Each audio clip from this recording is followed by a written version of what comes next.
Ok. Donc, merci à tous d'être venus. Donc, ce qu'on va faire, c'est tout un parcours au niveau du floorball, donc, qui est un sport dynamique, rapide et agréable à jouer, et ceci grâce aux règles. Et nous allons faire un petit tour de toutes ces règles et du rôle de l'arbitre.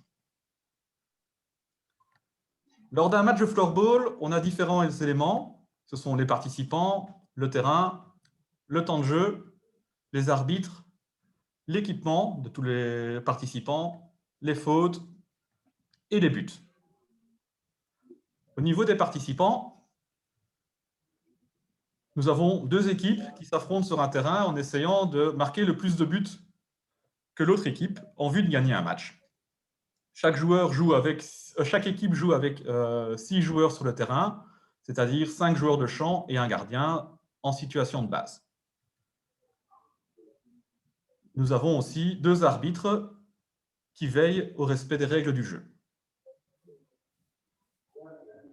Le terrain, ici, nous avons notre terrain qui a une distance avec la zone de but, la zone de protection du gardien, où personne, à part le gardien, ne peut rentrer. Donc, tu ne peux pas avoir ton pied sur la zone quand tu es attaquant ou défenseur, ça c'est une faute. Tu as la ligne derrière le but, ici, où il n'y a jamais une faute ou une sortie dans cette zone-ci. Eh ben, en fait, le jeu reprendra à partir de la croix au point de boulie. Le point de boulie, ici, tu en as 7 sur le terrain. Tu en as 2 en défense, 3 sur la ligne du milieu et 2 de l'autre côté de l'autre équipe. Nous avons un secrétariat et un banc de pénalité. Le banc de pénalité, c'est là où les joueurs qui ont reçu une pénalité vont aller attendre le temps qu'il faut. Et de l'autre côté, nous avons une zone de changement où les joueurs peuvent changer, qui est à 5 mètres du centre et qui fait une longueur de 10 mètres.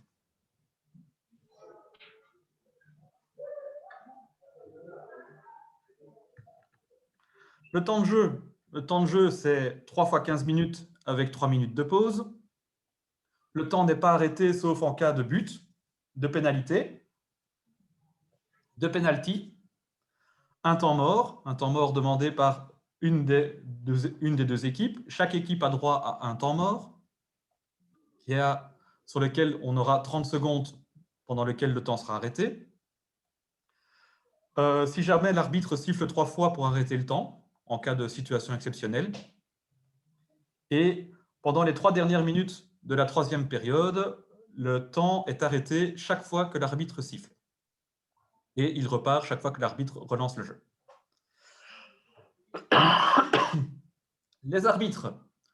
Le rôle d'un arbitre sur le terrain, ce n'est pas un policier, c'est un collègue, c'est un juge, un instructeur, c'est un leader qui est respecté et qui se respecte, en qui les autres ont confiance et que les autres peuvent suivre.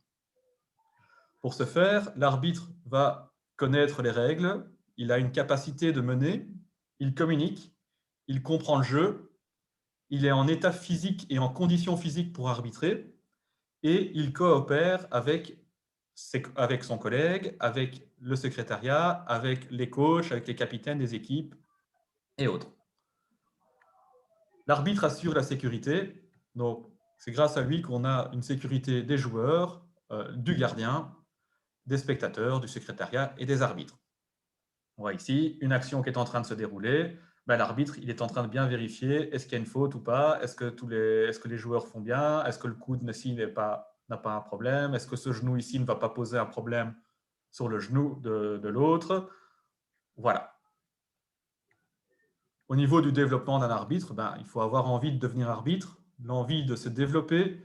On va écouter des conseils, des bons ou des mauvais conseils, regarder les autres et comprendre, se poser des questions, noter et analyser les choses, regarder une vidéo de soi-même, ça permet de voir comment est-ce qu'on se comporte sur le terrain et de voir si on peut améliorer quelque chose par rapport à sa posture ou à la façon dont on fait les gestes pour l'arbitre. Et essayer d'arbitrer à différents niveaux pour apprendre différentes choses.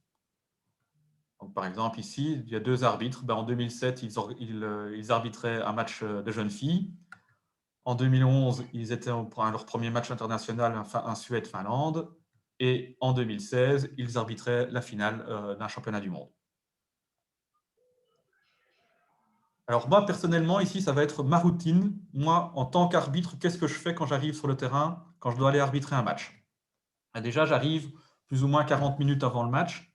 Je vais dire bonjour à mon collègue, je vais dire bonjour au responsable de la table. J'attends patiemment que le match avant le mien se termine. Puis je m'échauffe en faisant le tour du terrain. Je dis bonjour aux joueurs. Je regarde si tous les éléments sont bien en place. Est-ce que le goal et les filets sont en bon état? Est-ce que le ring est bien placé? Est-ce que la zone de changement est au bon endroit? Donc ça fait partie de mes responsabilités en tant qu'arbitre, c'est de voir que le terrain est prêt, est prêt et il est praticable pour qu'on puisse y jouer. Par contre, si je vois des anomalies, c'est la responsabilité des organisateurs de les corriger. Et donc, je vais leur demander de les corriger. Puis, un peu plus tard, une fois que la feuille de match est remplie, je la vérifie. Je demande au coach et capitaine si tous les joueurs sont déjà présents. Si un joueur n'est pas encore présent, je demande s'il est bien inscrit sur la feuille de match. Parce que s'il arrive en retard et qu'il ne peut pas jouer parce qu'il n'est pas inscrit sur la feuille de match, c'est dommage. Puis je vais compter le nombre de joueurs par rapport à la liste. Donc si je vois 10 joueurs et que je vois 10 noms, c'est bon. Je demande au secrétariat est-ce qu'ils ont bien vérifié les licences des joueurs. Puis après, je refais quelques courses et sprints pour être chaud et concentré pour le match. Avant le match, je redis bonjour au capitaine et coach. Je leur souhaite un bon match. Je demande aux gardiens s'ils sont prêts. Donc, je vais visuellement voir chaque gardien et leur faire un signe es-tu prêt? Et il va me répondre oui ou non. Donc, dès que les 2 gardiens sont prêts, je lance le match et je regarde si le chrono est bien parti. Donc, je siffle mon match en collaboration avec mon collègue, avec toutes les règles qu'on va voir un peu plus tard. Et après, une fois que le match est fini, je me mets en ligne par rapport avec les 2 lignes des joueurs. Je vérifie la cérémonie de clôture. Par après, je vais aller voir la feuille de match. Est-ce que les codes spéciaux sont bien mis? Est-ce que les buteurs, les passes décisives, le total des goals par période et général est bien correct? Je signe la feuille de match et je barre les zones non utilisées. Et puis, si jamais j'ai un problème sur une action, je vérifie les règles. Je vais en parler avec mes collègues. Donc, il y a peut-être des arbitres du match d'après qui sont là. Les arbitres du match d'avant sont peut-être toujours là. Et on va dire, tiens, moi, j'ai eu cette action-là. J'ai hésité, je ne savais pas trop ce que je devais faire. Qu'est-ce que tu aurais fait, toi? Et on en discute tous ensemble. Et si jamais on n'a pas une réponse, on va envoyer on va envoyer la question au comité des arbitres et pour avoir une explication. Et comme ça, on saura qu'est-ce qu'on devait faire dans ce cas-là. Et puis moi, en fait, qu'est-ce que je fais encore? Je reste un peu pour voir le début du match suivant, pour voir un peu le match, pour voir comment font les arbitres, pour apprendre des choses. Au sujet de l'équipement, alors l'équipement, chaque joueur sont en maillot et short. Ils ont des numéros de 1 à 99. Le numéro 1, il est réservé pour le gardien. Les joueurs doivent porter des chaussures. Le capitaine doit avoir un brassard bien visible. Sur la feuille de match, il sera identifié par un C. Si jamais l'équipe doit changer de capitaine, on peut changer de capitaine, oui, en cas de blessure du capitaine ou le capitaine a pris une carte rouge. Mais une fois que le capitaine est changé, l'ancien capitaine ne peut plus devenir capitaine. Alors, on doit faire attention à ne pas avoir d'équipement qui peut avoir occasionné des blessures. Donc, faire attention aux bagues, aux colliers, aux lunettes. Si on ne sait pas retirer une boucle d'oreille ou un piercing, mettre un tape dessus pour éviter d'avoir des blessures. Et si jamais les 2 équipes sont de même couleur, c'est l'équipe away qui visite qui doit se changer, avoir une autre couleur. Le gardien, lui, n'est pas autorisé à avoir une crosse. il doit avoir un casque, un maillot, un pantalon long. Sur la feuille de match, on voit un G à côté de son nom. Et si le gardien quitte entièrement sa zone, il est considéré comme un joueur de champ, mais sans crosse. Donc ça veut dire qu'il peut jouer la balle au pied une fois, et par exemple faire avec cette passe au pied, il peut faire une passe à un coéquipier, ou ramener la balle dans sa zone, et la prendre en une main. Mais il ne peut toucher la balle que d'une fois du pied. Alors, les crosses et sticks, là, ce qui est quand même assez important, c'est qu'ils doivent être du même fabricant. Donc, vous savez qu'on peut changer les crosses et les sticks. Pour des raisons de sécurité, parce que tous les fabricants n'ont pas les mêmes, protocoles. Donc, les vis que vous voyez ici ne vont peut-être pas être nécessairement au même endroit.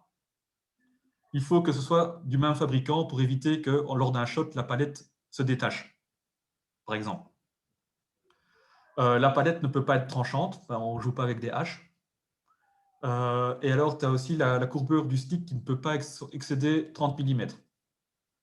Donc, qu'est-ce que ça veut dire? C'est que si tu poses le stick à plat et que tu regardes la mesure, le plus haut de la courbure ne doit pas être supérieur à 3 cm. Donc ici, le stick bleu, il est bon. On voit qu'on est à 1,3. Par contre, le stick blanc, ici, on est à 3,4. Ça veut dire que ce n'est pas correct. C'est un équipement incorrect.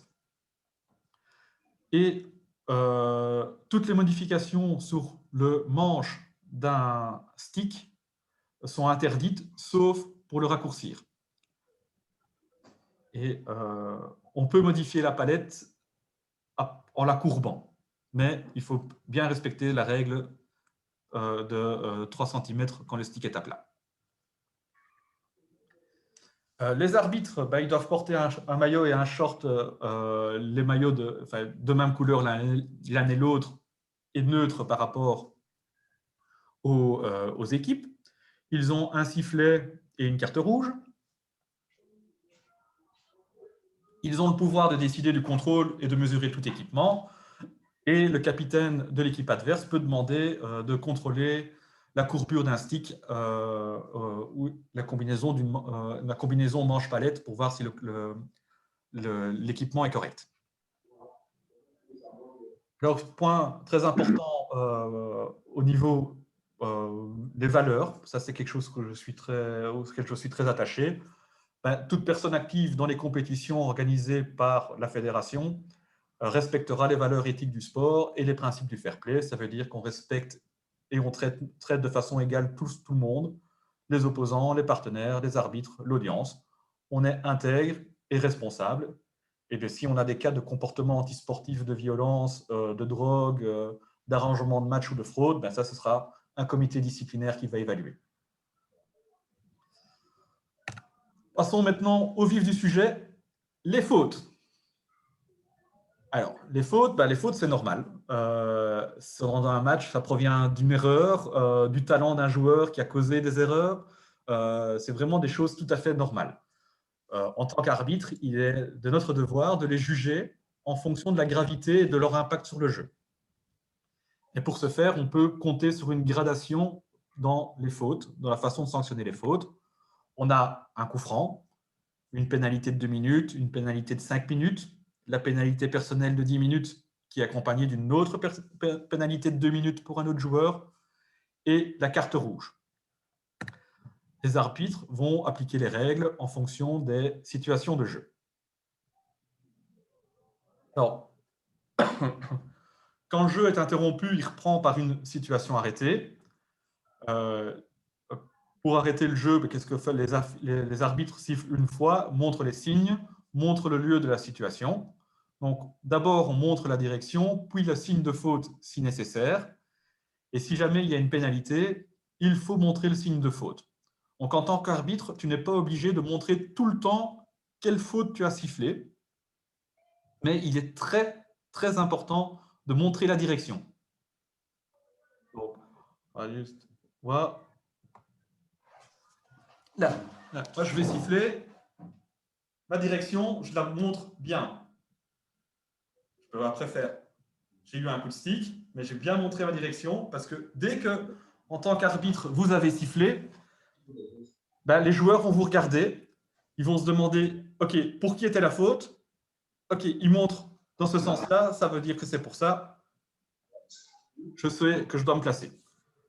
Il y a aussi le fait qu'une situation arrêtée ne doit pas être retardée de manière déraisonnable, donc on essaie de jouer rapidement après. Comment est-ce qu'on reprend l'action après un arrêt? Donc, il y a 4 façons, un engagement ou un bully, un coup franc, un penalty ou une remise en jeu. L'engagement, ça c'est le début de match, ou période, c'est sur le point central, ou après un goal correctement marqué.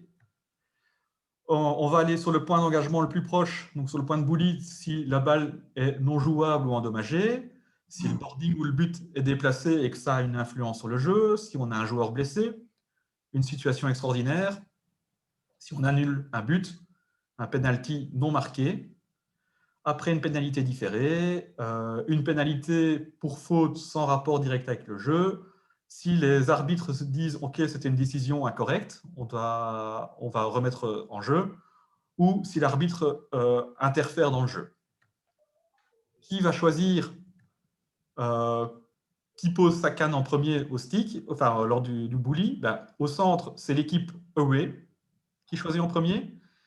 Et sur les autres points, donc sur la ligne de centre, c'est l'équipe away, et sur les autres points, c'est l'équipe qui défend qui choisit en premier. Tous les autres joueurs sont à minimum 3 mètres, stick compris. Alors, petit exemple d'un engagement en début de rencontre. Ici, on voit directement, c'est l'équipe blanche qui est away parce que c'est eux qui sont du bon côté de leur stick.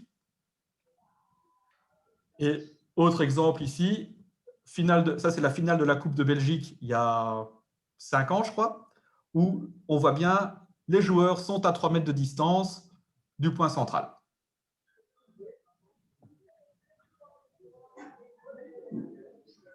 Une remise en jeu, si la balle a quitté le terrain ou si la balle a touché un objet au-dessus du terrain. Donc, la remise en jeu se fera le long du bord à 1,5 mètre de distance.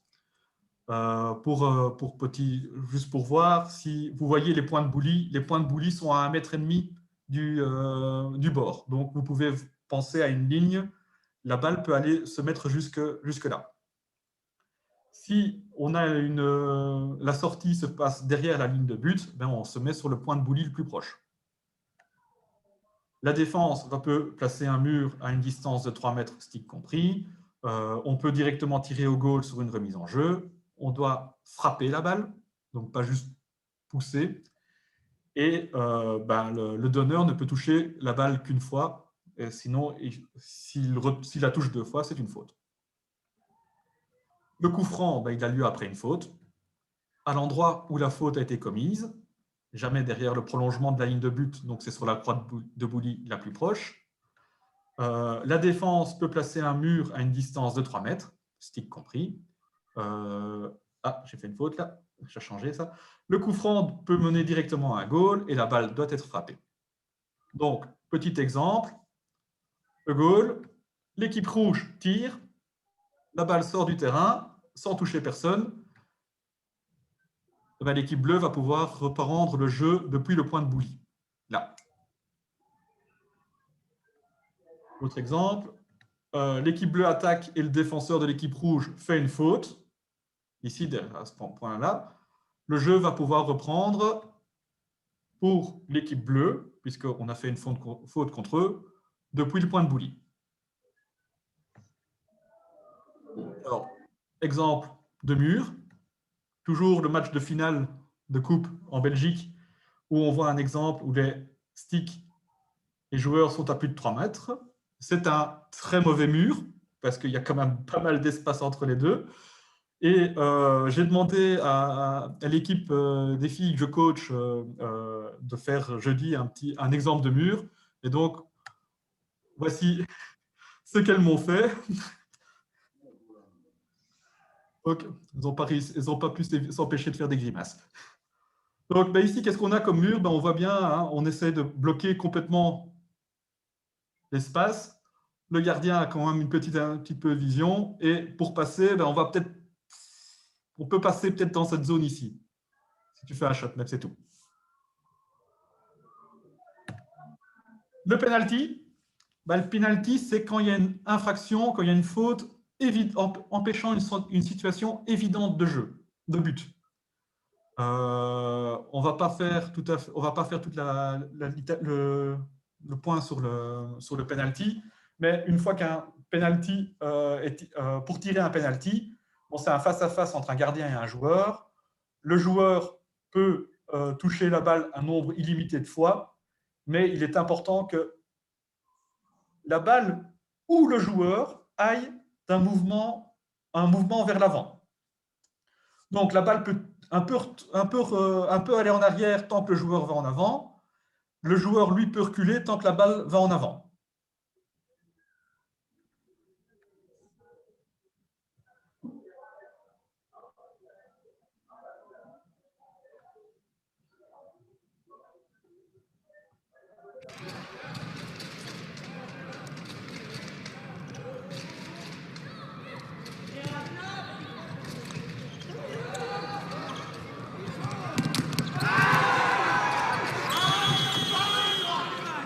Voilà. Situation évidente de le joueur bouge, tape dans le sens de l'autre, l'empêche complètement de faire son mouvement. Pénalty.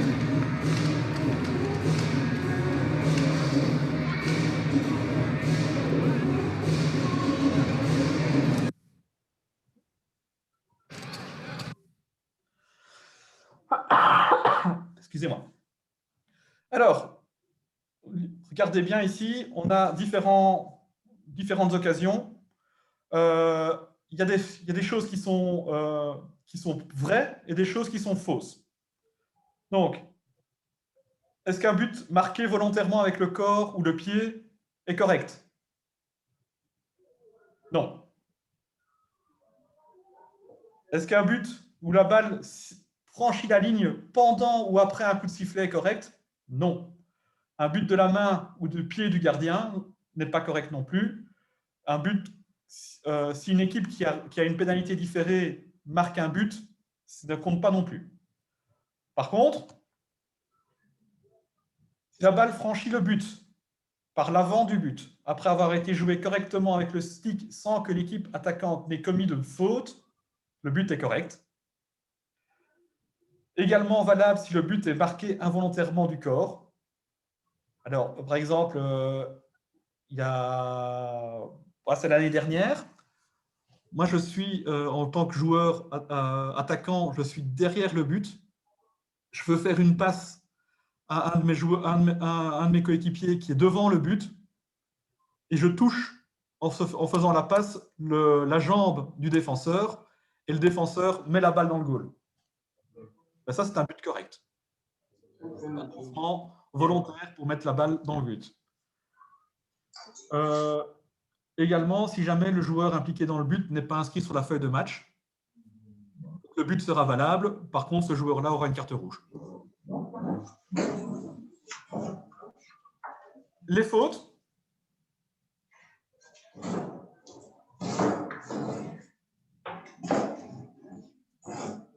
Alors, ceci, c'est un petit résumé des différentes fautes qu'on peut voir avec les différentes la gradation dont je parlais.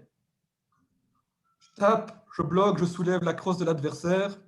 Dans le jeu, coup franc. Juste une faute. Oh là là, j'ai la gorge sèche. Par contre, si je tape, mais je n'ai pas la possibilité de toucher la balle, ça, c'est un 2 minutes. C'est plus ou moins la même faute, sauf que je ne touche pas la balle. Je retiens un adversaire ou je retiens un adversaire sans pouvoir jouer la balle à ce moment-là. Ça, c'est le général. On va passer en revue facilement. Le coup franc. Donc, coup franc, tout simple. Coup de stick. On retient. Là, ce que je vais faire, non, c'est ça. Le coup de stick, le blade au-dessus du niveau de la hanche. Donc, on tient trop son stick. Pied, stick ou tibia au-dessus du genou pour jouer ou tenter de jouer. Pied ou stick entre les jambes de l'adversaire. Donc, toutes les fautes qui sont en gras sont les fautes que vous allez avoir le plus souvent. Pousser, autrement qu'épaule contre épaule. La faute d'attaquant, c'est quand l'attaquant en possession de la balle recule dans le défenseur et pousse en même temps. On joue plusieurs fois avec le pied. Donc, tu touches la balle deux fois du pied de suite. Tu as un pied dans la zone de protection du gardien, donc la petite zone devant le gardien. Si tu touches la ligne, la ligne fait partie de la zone. Donc, tu ne peux pas du tout toucher la ligne. Si l'attaquant déplace le but, l'empêchement passif du gardien. Donc, le gardien a pris la balle en main, il veut la relancer. Moi, en tant que joueur, je suis en train de me replacer, donc je tourne le dos au gardien et le gardien lance, la balle touche mon dos. Bah, moi, j'étais pas actif, j'empêchais pas le gardien de se déplacer. On va siffler un coup franc. Donc, le jeu va reprendre pour l'équipe du gardien là où j'ai touché la balle en tant qu'attaquant. Un coup franc si je saute pour arrêter la balle.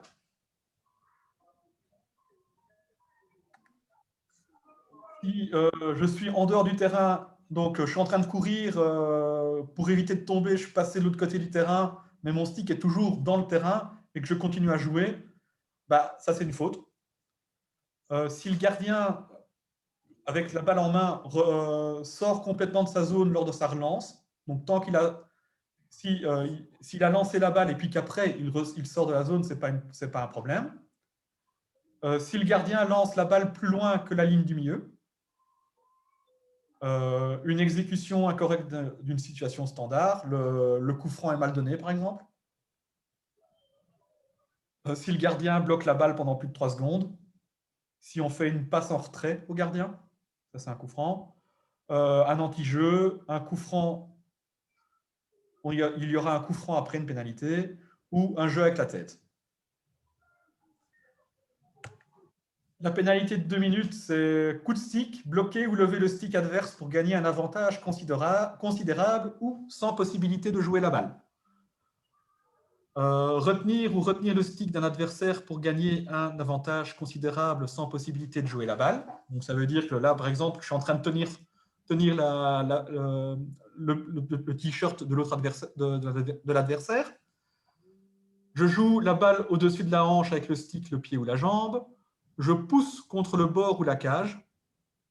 Donc, à un moment, je fais une poussée et le gars tombe dans le boarding.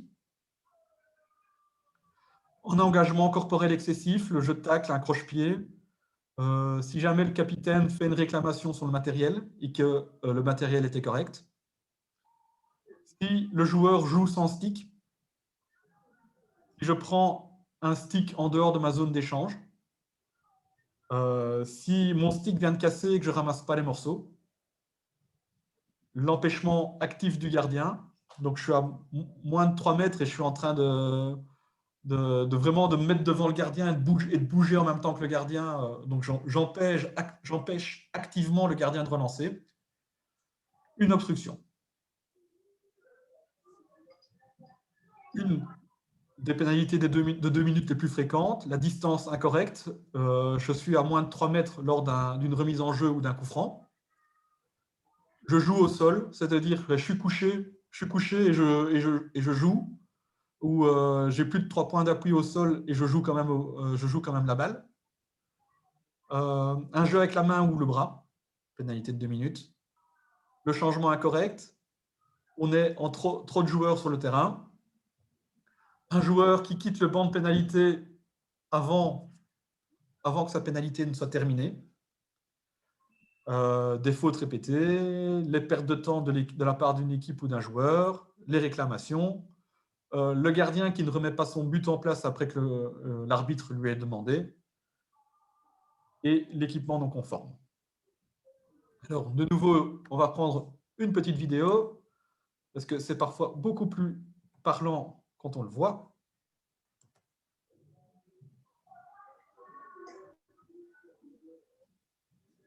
Quelles sont les pénalités qui mènent à 2 minutes les plus fréquentes?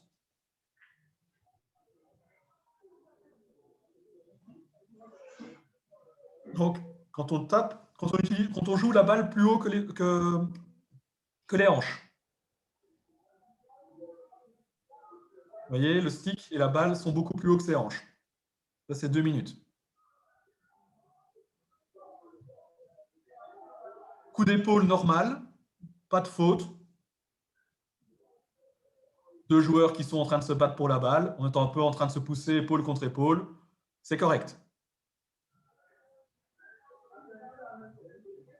Ça, c'est par contre faute. Avec mon coude, j'ai poussé l'adversaire en dehors du terrain. Donc, pénalité de 2 minutes. Regardez ça. Clac. Je suis vraiment en train de pousser avec mon coude l'adversaire.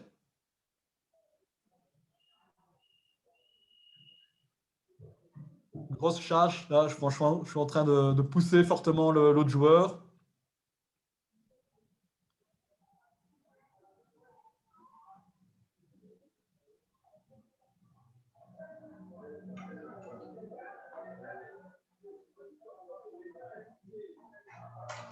De retenir. Regardez bien la main du joueur.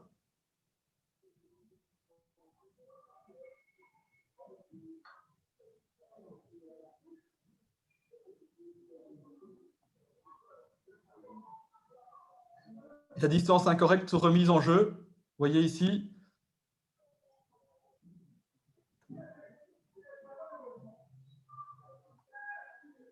Donc le gardien a récupéré la balle, veut lancer.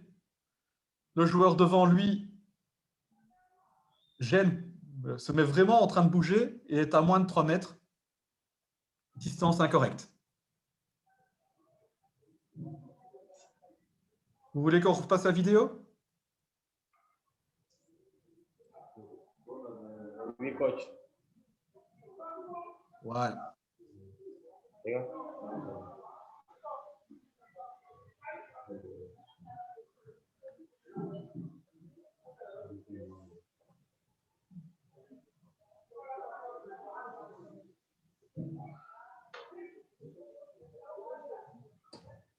Donc, voici le high stick.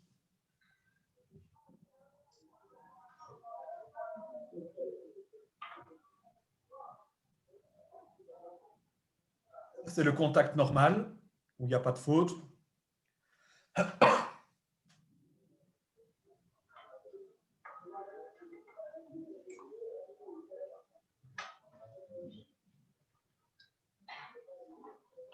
Donc un contact poussé avec le coude, ça c'est faute.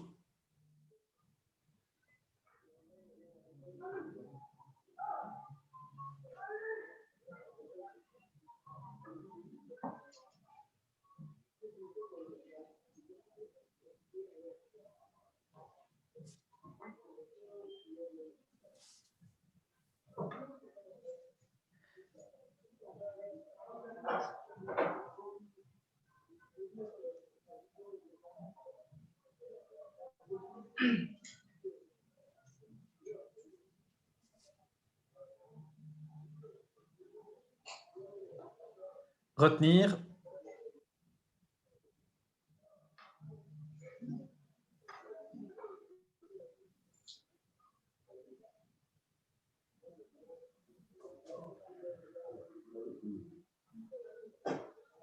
Et l'empêchement, l'obstruction du gardien.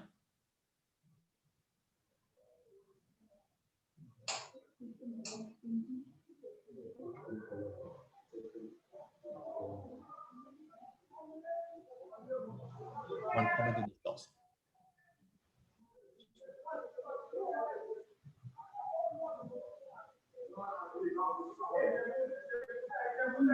Alors, encore une petite.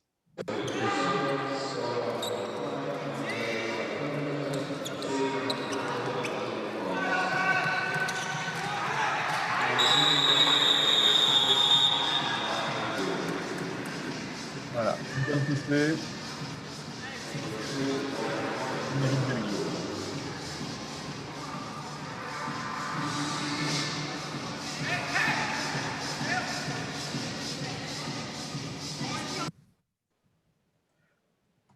Alors, les signes. Là, je vais peut-être mettre la caméra.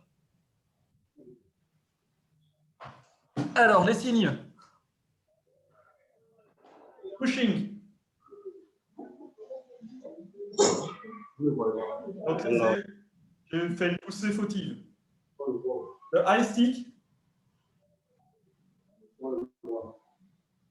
Alors, à un moment, j'ai été prendre ma canne et j'ai été soulever la canne de l'autre. Donc, c'est vraiment le mouvement où je prends mon bras qui soulève l'autre canne. Le joueur a sauté. Nous avons le header. Donc, j'ai touché la balle de la tête. Si jamais tu as un joueur qui rouspète, qui se conduit mal, c'est les mains au niveau des hanches. Slashing. Vraiment le coup sur le bras. Si jamais il n'y a pas faute ou que je demande de continuer à jouer, jouer. Face off. Le stick comme ça. Après, qu'est-ce qu'on a? Le free hit. J'ai sifflé. Je monte la direction. J'ai un avantage. Jouer, jouer. Et à un certain moment, je siffle. Et je lève la main. Je lève la main, c'est la pénalité. À un moment, si je vois aussi une faute, on peut avoir la pénalité différée. Je lève ma main comme ça, je reste comme ça et je laisse continuer le jeu. J'ai laissé un avantage parce que l'équipe qui attaquait avait la possibilité d'aller marquer un but. Donc, c'est vraiment sa main. Donc, les plus courants, ce seront pushing, coup de stick. On a aussi la possibilité d'avoir la balle. Enfin, on va chercher la balle entre les jambes. Donc, on passe. C'est le signe pour la balle était entre les jambes. Mais vraiment les plus courantes, le pushing, le coup de stick.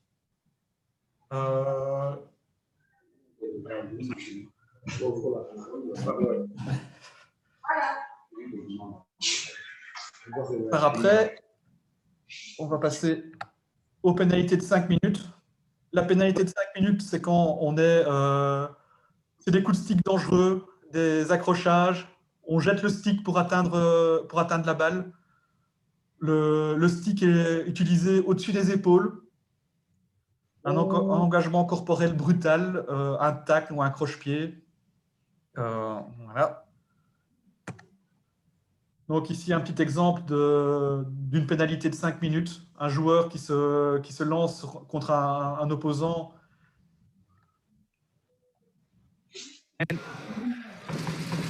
Going in as the second favourites for the tournament. Varnanen sends it back down. This is Kukula. Kukula dispossessed, and Varnanen went in with the stick heavily and could have done himself some damage there on the boards as well. With head off there, also with the tackle. Let's have a look at this in replay again. That's head off there, nudging in and meeting solidly both players. Head off with that left part of the body with the contact. Ça, c'est les pénalités de 5 minutes. C'est assez rare. Et tant mieux. La pénalité de 10 minutes, ça, c'est le comportement antisportif. Le joueur jette son stick contre le boarding, contre le mur, donne un coup de pied dans le boarding, insulte, simule. Tout ce qui est un comportement antisportif. Ça fera une pénalité de 10 minutes. Donc, le joueur sera 10 minutes sur le bord du terrain.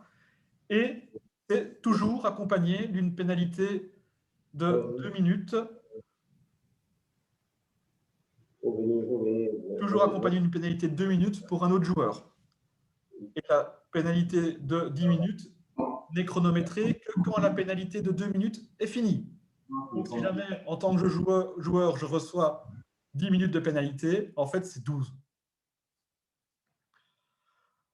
On passe après aux pénalités personnelles, les pénalités de match.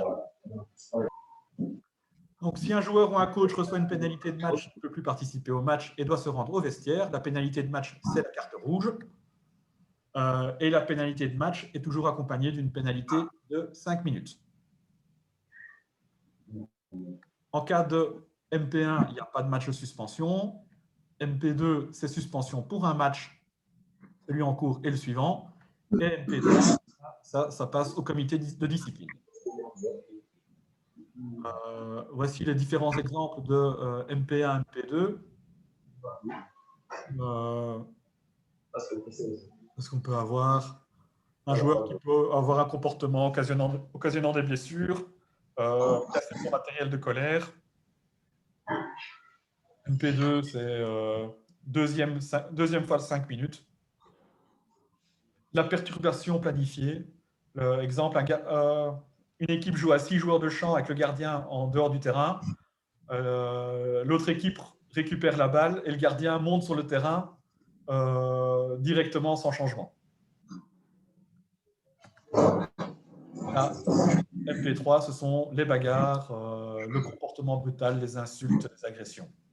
Donc ça, c'est le genre de choses qu'on ne permet pas dans le floorball.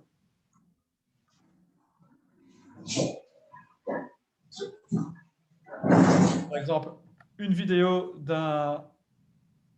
d'une MP1. Kuosmanen pääsee laukomaan. Siinä on kuitenkin peitto tiellä ja sitten on jää tulossa. Kuosmanen vedetään sinne seinille. Aika räikeän kovaa selkäpuolelta. Maaperi tulee tilanteeseen hivenen myöhässä ja ai sentään. Ottaako siinä naama jopa tuohon seinämään sitten. Ei ole turva-aluetta aivan hirveästi. Le boarding est tout près et le mur. Kuosmanen pääsee laukomaan. Siinä on kuitenkin peitto tiellä ja sitten on jää tulossa. Kuosmanen vedetään sinne seinille. Aika räikeän kovaa selkäpuolelta. Maaperi tulee tilanteeseen hivenen myöhässä ja ai sentään. Ottaako siinä naama jopa tuohon seinämään sitten. Ei ole turva-aluetta aivan hirveästi. Alors, en tant que tel, moi j'ai déjà arbitré 150 matchs minimum. J'ai sorti une fois la carte rouge. Mais je peux vous dire que c'était la bombe atomique. Hein. Ça a calmé, mais tout le monde.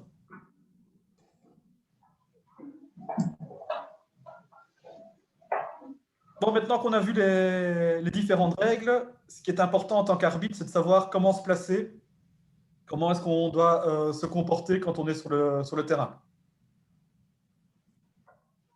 Alors, la distribution de base, on a un arbitre d'un côté, un arbitre de l'autre, une sorte de ligne entre les deux. Cet arbitre-ci, il va pouvoir voir tout. Il est derrière le dernier défenseur, et même chose pour celui-ci.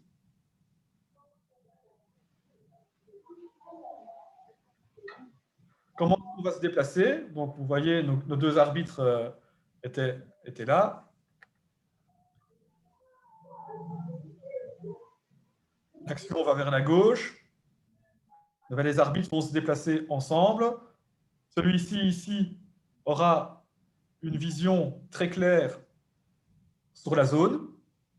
Est-ce que la balle franchit la ligne de but? Est-ce qu'un des attaquants ou un défenseur a un pied dans la zone? Est-ce qu'il y a des poussées? Et lui va pouvoir avoir la vision sur tout le reste. Et lui, il pourra regarder, est-ce qu'il y a une poussée dans le dos? Est-ce qu'il n'y a pas une obstruction? Est-ce que tout se passe bien? Si on repasse, par exemple, dans l'autre sens, l'action va dans l'autre sens, même chose, déplacement des deux arbitres pour pouvoir bien encadrer tout. Nous sommes au point central. Un arbitre qui regarde, est-ce que le 5 et le 6 se comportent bien, le 6 et 5 ici sont bien.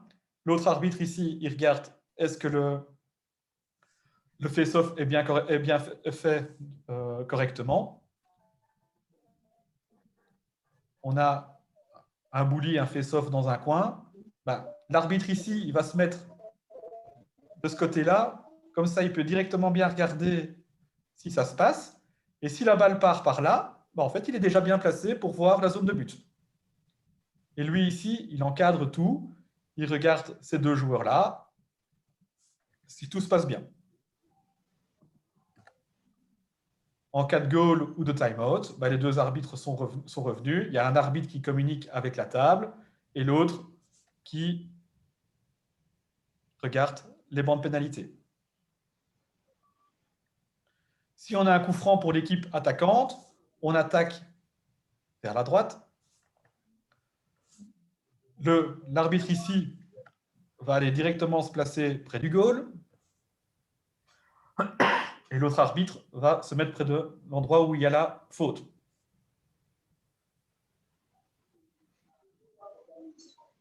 Et puis, une fois qu'il a montré où avait lieu la faute, il va un peu circuler. On attaque toujours de ce côté-là, mais c'est l'équipe attaquante qui fait une faute ici. C'est l'équipe de défense qui fait l'équipe défense qui fait une faute, pardon. Donc, on remet. La faute se place là. Mon arbitre R1, lui, va venir au lieu de la faute et circuler après. Mon arbitre R2 va aller se mettre de l'autre côté du goal. Comme ça, tous les deux vont pouvoir encadrer l'action de jeu et voir R2, la zone de but, R1, la zone autour du but.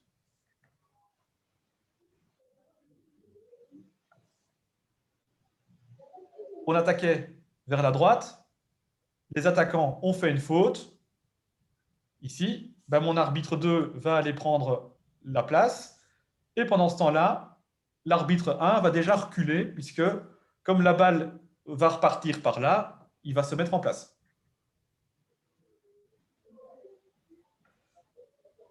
De nouveau coup franc pour l'équipe défendante. Ça se passe ici. Mon R2 est là, mon R1 est là. Qu'est-ce qu'on va faire? On va switcher de côté pour chaque arbitre. En tant qu'arbitre, on a des zones qui sont les zones critiques, on va dire. Quelles sont les zones critiques? C'est tout ce qui va se passer dans les coins, devant la zone de but, de nouveau les coins, et l'allée centrale.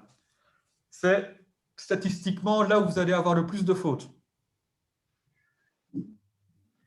Ici, on va avoir tout ce qui est des pushing, des coups de stick, pousser dans le boarding. C'est toutes les petites batailles qui vont se faire dans les coins, une jambe entre les jambes de l'adversaire. C'est là que vous allez avoir ça. Ici, vous allez surtout avoir des poussées, des pieds dans la zone et des coups de stick. Ici, la plupart du temps, ce seront des coups de stick.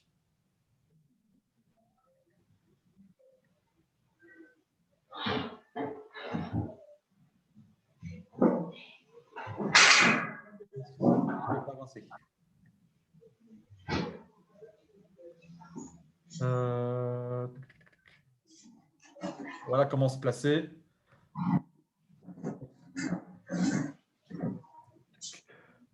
Je vais remettre celle-ci. Imaginez qu'en tant qu'R2, vous soyez ici. Il est très important que vous alliez par là, derrière le goal.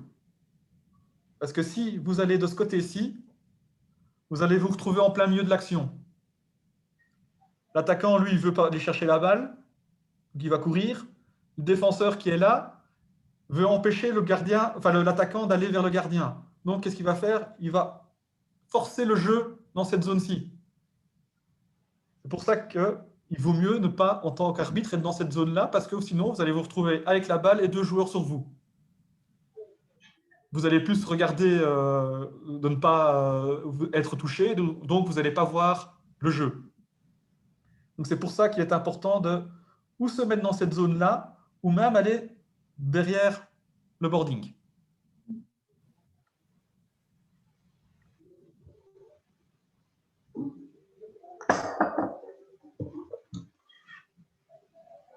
La partie, qu'est-ce qu'on va faire?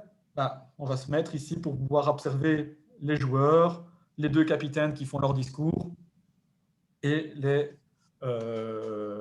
félicitations d'après-match. Personnalité et communication. Donc, le rôle qui est important, votre rôle, c'est pas seulement connaître les règles et siffler, c'est de faire en sorte que le jeu soit amusant et sûr pour tout le monde. Donc, une fois que tu es un arbitre, tu es toujours un arbitre. Il y a aussi une adaptation à avoir entre les différents types de jeux. Je vais prendre par exemple une faute, trop de joueurs sur le terrain. C'est une faute qui est très importante à siffler parce que si jamais tu te retrouves avec 6 joueurs de champ contre 5 joueurs de champ, il y a beaucoup plus de possibilités pour l'équipe qui a 6 joueurs que 5. Ils ne peuvent pas jouer à ça. Mais par contre, un jour, j'arbitre des moins de 10 ans. Ou c'était bon, oui, c'est ça, moins de 10 ans. Tu as un des joueurs qui descend et tu as directement deux enfants qui remontent à la place. Le coach voit, je le vois vraiment, je vais le refaire, j'ai le coach qui est sur le bord, qui fait ça directement pour aller récupérer l'enfant, même en mettant le pied dans le terrain. Je vois ça, mais qu'est-ce que j'ai fait? J'ai pas sifflé. J'ai fait un grand sourire au gars en disant « J'ai vu, tu as bien fait, mais des enfants de 10 ans, de moins de 10 ans, ça ne sert à rien d'aller mettre une pénalité parce qu'ils étaient tout d'un coup plus sur le terrain. » Le coach a directement réagi, a retiré le joueur, dit « Ok, pas de problème.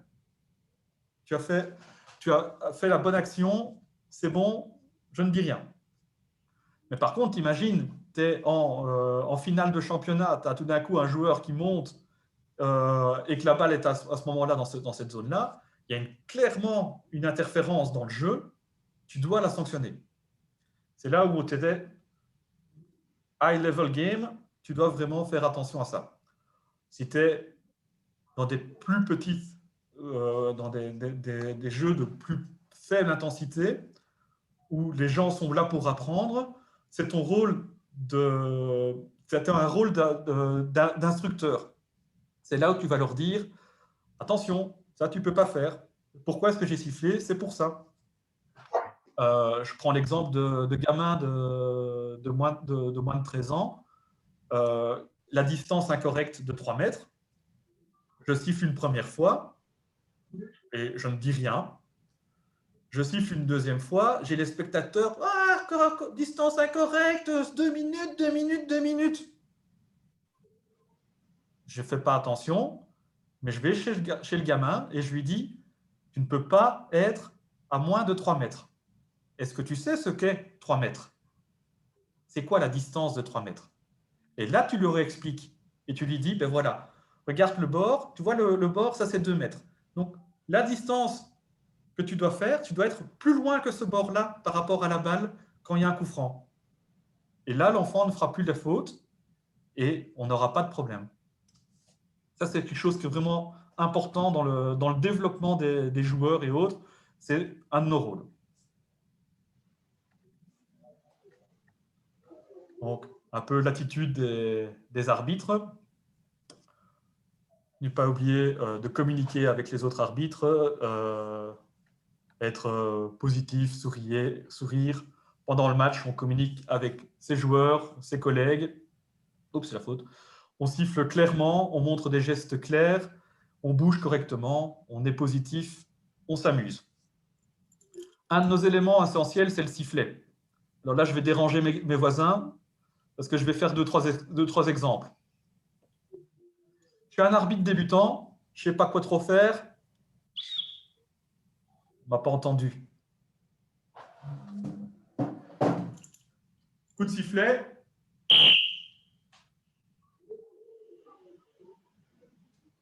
Plus sec. Le coup de sifflet va pouvoir te permettre de moduler. Si je fais vraiment une faute normale, désolé les voisins, était plus fort. Les gens se sont retournés et se sont dit « Ah, là, il y avait une faute, il y avait une grosse faute. L'arbitre n'est pas content, il l'a signalé. » Parlez avec votre sifflet. C'est vraiment un outil de communication que vous avez envers les joueurs. C'est vraiment quelque chose que vous devez utiliser. Voilà. C'était tout ce que je voulais vous dire pour ce premier séminaire. Si vous avez des questions, si vous voulez qu'on repasse encore sur quelque chose, je vous écoute. N'hésitez pas. Au niveau du timing, là, je pense qu'on est bon. Donc, là, si vous voulez, on passe vite les différentes fautes en revue, avec à chaque fois le signe. Bon,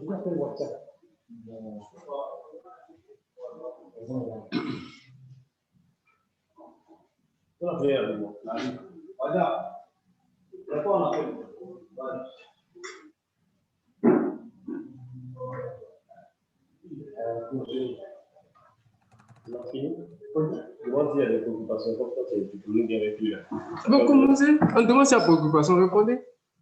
Il a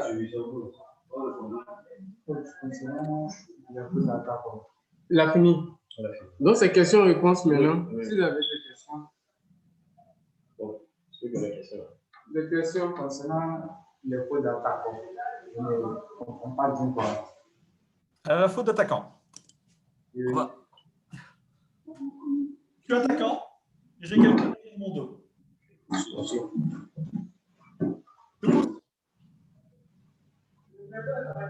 Je vais chercher des sticks. Ah, j'ai plus.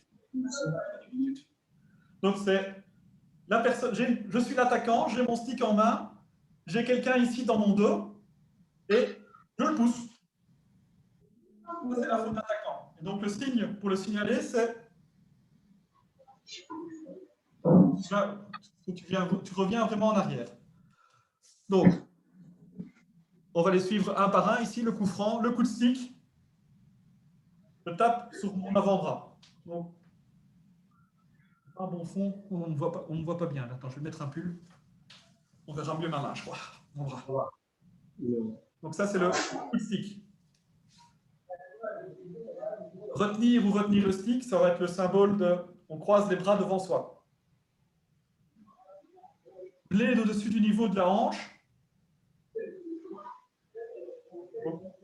Soit tu le prends, tu mets tes deux mains comme si tu prenais tes deux mains et que tu les mettais en l'air, soit tu mets ta main comme ça.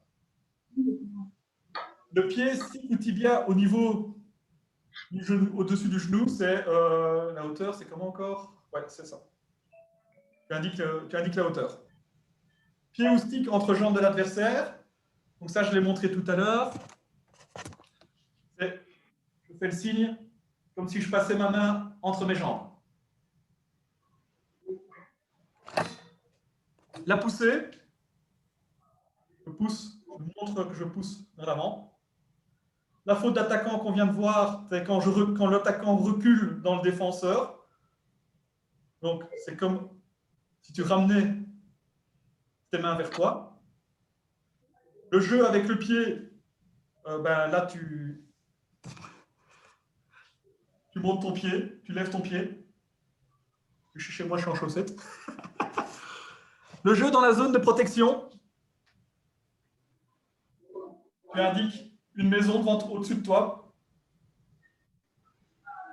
L'empêchement passif du gardien, donc en tant que il y a un attaquant qui se retourne pour se remettre en place, le gardien lui envoie la balle sur le dos. C'est une distance incorrecte. La distance. Le jeu sauter pour arrêter la balle. On met les mains en l'air. Jouer depuis l'extérieur du terrain, je ne pense pas qu'il y ait un signe spécifique. Le gardien qui quitte sa zone de but va prendre la distance, même signe. Le dégagement du gardien au-delà de la ligne médiane, je vais aussi utiliser le signe distance. Alors, l'équipe rouge a un coup franc et le joueur pousse la balle au lieu de la taper. Donc, je siffle ma faute et je reprends et je la remets dans l'autre sens. Donc, exécution incorrecte d'une situation standard. Donc, la balle, elle est par exemple par là. Je remets dans l'autre côté et la plupart du temps, je siffle tout le temps pendant tout mon mouvement. Blocage de la balle par le gardien pendant plus de 3 secondes. Donc, par exemple, la balle est arrivée dans le filet, dans le filet derrière. Le gardien la tient et empêche de la jouer. Ben, ça, c'est une faute. Il n'y a pas de...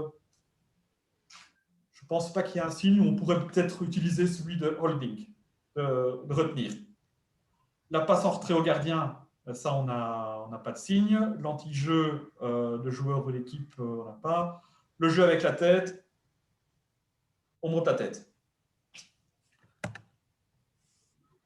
Pénalité de 2 minutes. Donc, je mets mon bras bien en l'air avec levé pour 2 minutes. Coup de stick. Retenir. Donc ça, c'est, je prends mon bras en main. Je joue la balle au-dessus de la hanche ou du stick, ben je fais mon signe de high stick. Le pousser contre la bord ou la cage. L'engagement corporel excessif, tacle croche-pied, c'est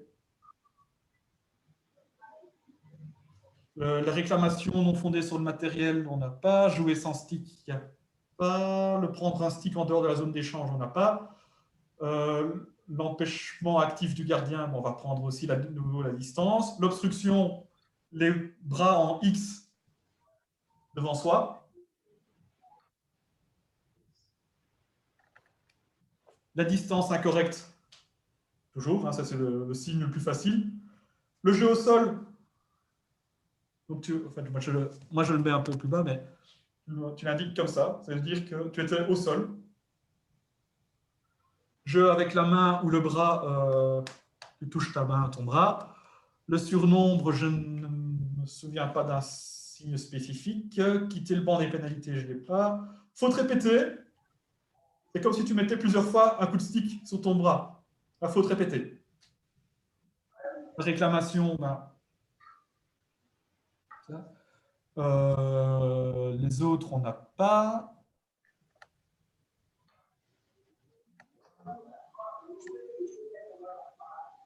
Pénalité de 5 minutes, on a toujours le coup de stick. C'est ça. L'accrochage, c'est, t'imagines que tu as quelque chose en main et tu tires. Ça, c'est le hooking. Le jet de stick, je ne pense pas qu'il y ait de signe spécial. Tu peux utiliser un peu celui pour rouspéter. Stick utilisé de façon dangereuse, ici on voit un high stick au-dessus, donc tu vas prendre high stick.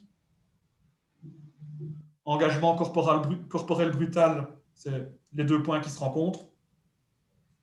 Le tacle au croche-pied, tu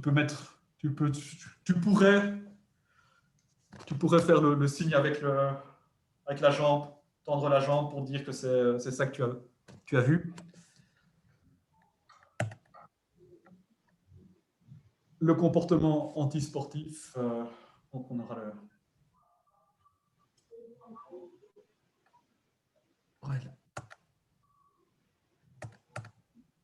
la carte rouge, ça c'est tu siffles.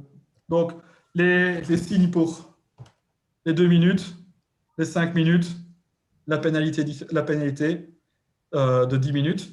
Et quand tu signes une pénalité, tu lèves bien la main, tu as la main bien à droite. Le signe pour le penalty,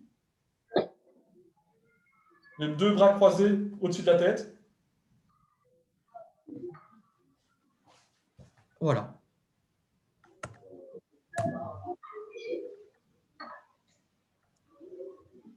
Des questions? Coach. Oui. On va revenir un peu sur le temps de jeu et les arrêts, les différents arrêts. Le temps de jeu et les différents arrêts. Le temps de jeu et les différents arrêts, ouais.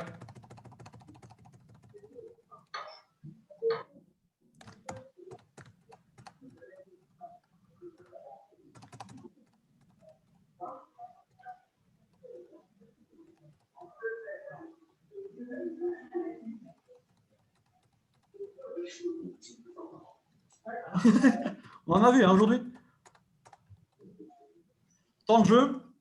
Donc, on joue en 3 fois 15 minutes.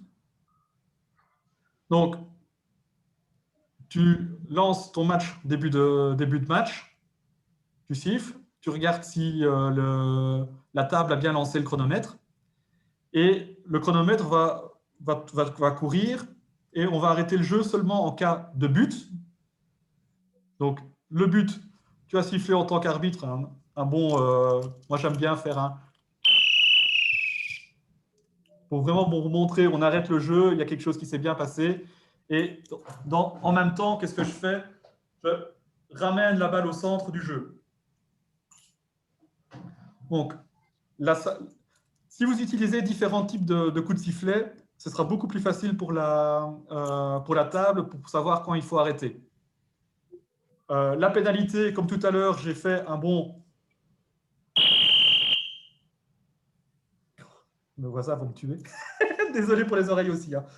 Donc, vous voyez, j'utilise un temps très long de sifflet avec ma main bien en l'air. Ça avertit tout le monde qu'il y a quelque chose, un événement exceptionnel qui se passe. La table, si elle n'est pas attentive, elle va entendre ce coup de sifflet long, elle va me regarder, elle va me voir avec la main en l'air, elle va savoir qu'elle doit arrêter le temps. Bon. Penalty, même chose, le coup de sifflet prolongé, les mains au-dessus de la tête, croisées, la table regarde, ok, il y a un penalty, j'arrête le temps.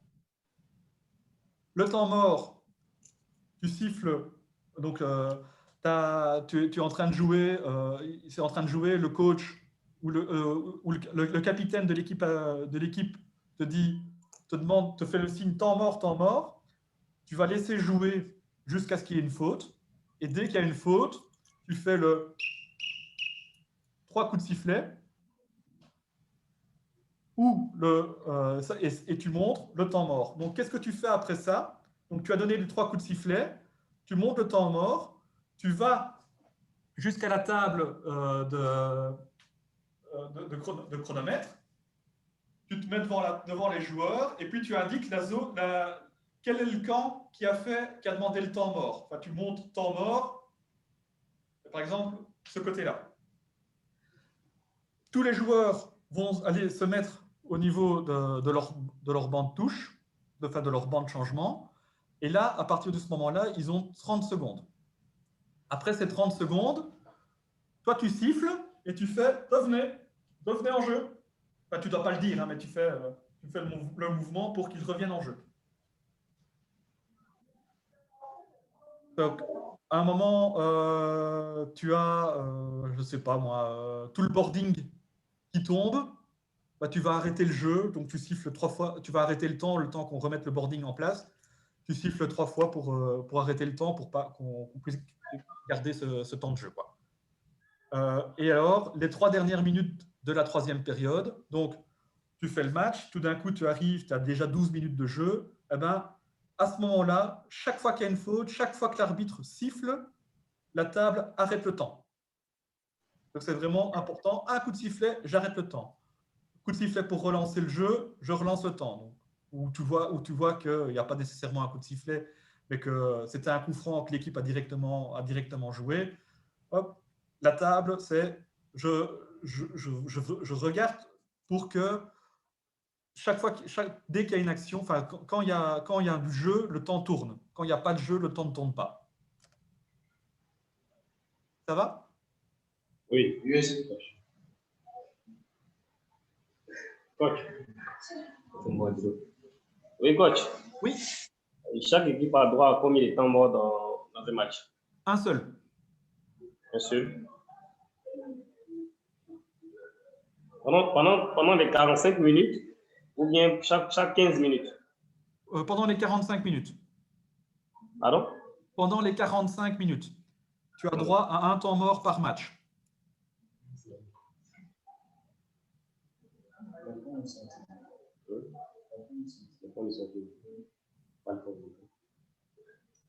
Coach, oui. Concernant les remplacements, voilà, si on peut revenir dessus, où est-ce qu'un joueur doit sortir, comme vous l'avez montré tout à l'heure?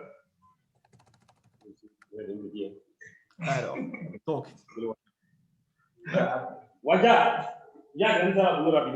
La zone de changement ici, donc on a toute une zone à partir de 5 mètres du centre et 10 mètres après, c'est la zone sur laquelle on peut avoir les changements. Ça veut dire que chaque joueur doit passer entre les deux marquages que tu vas avoir sur le bord. Donc, tu as vraiment ici une zone sur laquelle tu peux changer. Normalement, tu attends que le joueur soit sorti avant de rentrer. Si jamais un joueur rentre avant que l'autre soit complètement sorti, c'est le joueur qui rentre dans le jeu qui est en faute. Donc, s'il y a une pénalité pour un surnombre, c'est le joueur qui est rentré alors qu'il ne pouvait pas encore, qui est fautif. Bon, l'action a lieu ici. Tu siffles un coup franc pour l'équipe qui va par là. Les joueurs changent et ceux-ci rentrent avant que les autres sont sortis. C'est pas grave. Mais coach, en ce moment, le temps, il y a un temps mort. Il y a un temps mort. Ok. Donc, temps mort, comme tu dis, tu as l'action, tu rentres. Toi, tu vas vers le secrétariat pour aller montrer dans quelle est l'équipe qui a demandé le temps mort. Tous les joueurs vont se retrouver ici au niveau des bancs, des deux côtés. La table va chronométrer les 30 secondes. Et puis, à un certain moment, ils vont te dire, ben voilà, les 30 secondes sont terminées. Toi, tu siffles pour dire aux joueurs de revenir et tu fais le signe aux joueurs pour dire revenez en jeu. Mais coach, oui. Lorsqu'il y a un temps mort là, le joueur il peut sortir une, deux soirs, il doit sortir obligatoire.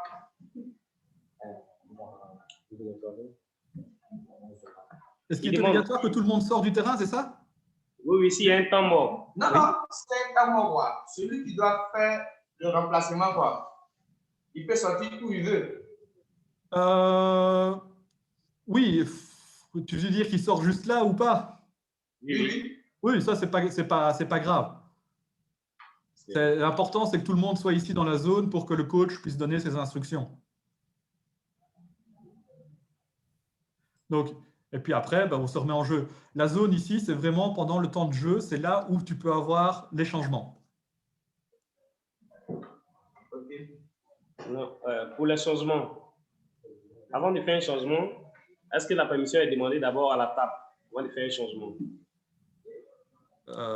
Tu ne dois pas demander le changement pendant le jeu? Oui, pendant le jeu. Pendant le jeu, tu ne demandes pas à la table pour changer de joueur. Hein. En tant que joueur ici, toi, tu es attaquant gauche, tu vas faire une minute, voire 2 minutes de jeu, puis tu changes. Les changements sont illimités. Ce que tu dois faire attention, c'est que vous ne vous retrouvez pas à 6 joueurs de champ sur le terrain en même temps. Donc, ça veut dire que quand moi, je sors du terrain, une fois que je suis sorti du terrain, l'autre joueur va pouvoir rentrer.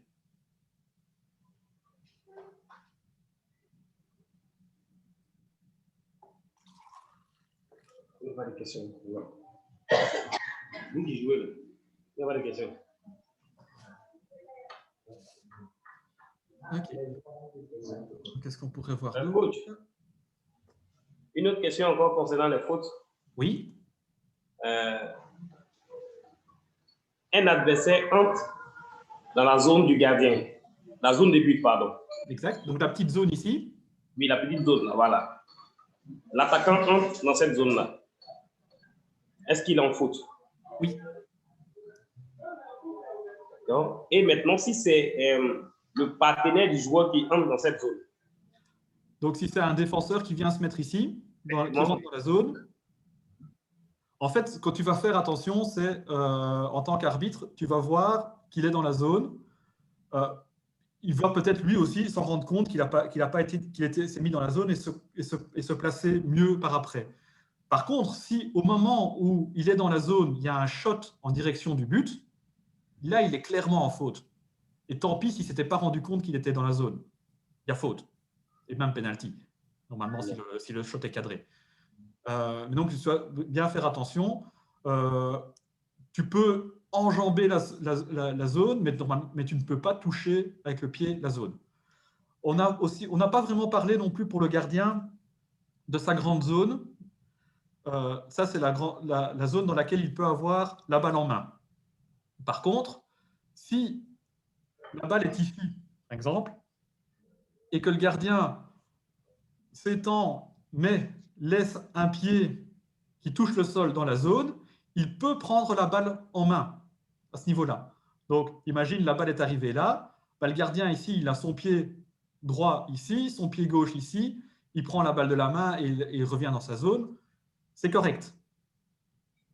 Tant que le gardien touche sa grande zone, il peut avoir la balle en main. La petite zone de protection, là, ça, c'est la zone sur laquelle personne d'autre que le gardien ne peut venir. Donc, si un attaquant met le pied dedans et qu'il marque, c'est faute. Il n'a pas marqué son but correctement. Donc, le but n'est pas accordé. Si un défenseur met à son pied dans la zone et que tu le vois, tu peux siffler. Imagine que tu as un tir là, tu peux siffler un coup franc ou un penalty si jamais tu as vraiment le tir en direction du but et que le gars est dans la zone. Voilà.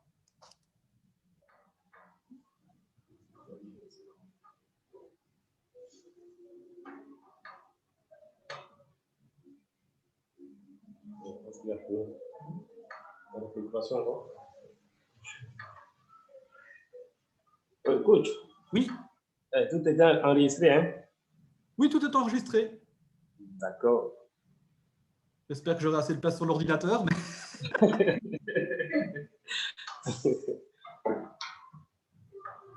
Voilà. Donc, je vais appeler M. Wadja. Président. Bien. Ok. Allez, moi, je pense que je peux vous laisser maintenant pouvoir faire le test. Effectivement. Et sinon, bon, j'attends que le test soit terminé, puis après, si vous voulez, on peut en discuter. Ça va? Ok, ça va. Ok, je vais couper l'enregistrement là. D'accord.